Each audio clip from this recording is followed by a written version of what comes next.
একদিন কৈলাসে মহাদেব ও মাতা পার্বতীর মধ্যে হালকা একটি কথার খুঁটিনাটি নিয়ে মনোমালিন্য হলো। মাতা পার্বতীর অভিমান এতটাই গাঢ় হয় যে তিনি সকলকে জানিয়ে দেন, আমি আজ আর রান্না করতে পারবো না, কেউ যেন আমার কাছে কিছু প্রত্যাশা না করে। এ কথা শুনে সকলে অবাক হয়ে যায়।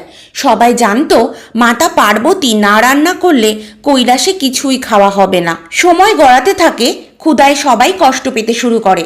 মহাদেবও কিছু না খেয়ে ধ্যানে বসে পড়েন। নন্দী আর থাকতে না পেরে মহাদেবকে বলল, প্রভু, আমাদের অনেক খিদে পাচ্ছে, আপনি তো সর্বশক্তিমান, কিছু করুন।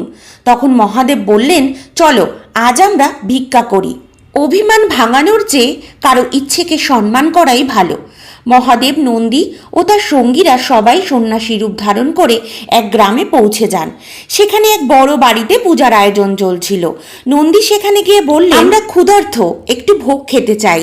কিন্তু তাদের পোশাকে ধুলো মাখা ক্লান্ত চেহারা দেখে বাড়ির লোকেরা তাড়িয়ে দেয়, বলে, তোমাদের মতো নোংরা লোক এলে আমার পূজাস্থান অপবিত্র হবে। সকলে অপমানিত হয়ে ফিরে আসে জঙ্গলের দিকে।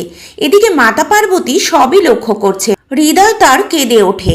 তিনি ভাবলেন, শুধুমাত্র আমার অভিমানের কারণে প্রভু আর আমার সন্তানসম শিষ্যরা এমন অবহেলা পেল। তিনি আর থাকতে না পেরে তার এক সখীকে নিয়ে জঙ্গলের মাঝে একটি কাঠের উনুনে রান্না শুরু করেন। সেই রান্নার গন্ধে মহাদেব ও তার সঙ্গীরা হাঁটতে হাঁটতে সেখানে পৌঁছে তাদের যত্ন করে খেতে দেওয়া হয়। মহাদেব খাবার মুখে তুলতেই চেনা স্বাদ খুঁজে পায়। গাছের আড়াল থেকে মাতা পার্বতী জিজ্ঞাসা করেন, কেমন হয়েছে রান্না? মহাদেব মুচকি হেসে বলেন, আমার পার্বতীর স্পর্শ আছে যে রান্না ভালো না হয়ে থাকতে পারে। মহাদেব ও মাতা পার্বতী একে অপরের দিকে তাকিয়ে হাসতে থাকেন। সে অভিমান, সেই ক্লেশ সব গলে যায় এক মিষ্টি হাসিতে। এরপর সকলে মিলে কৈলাসে ফিরে গেলেন।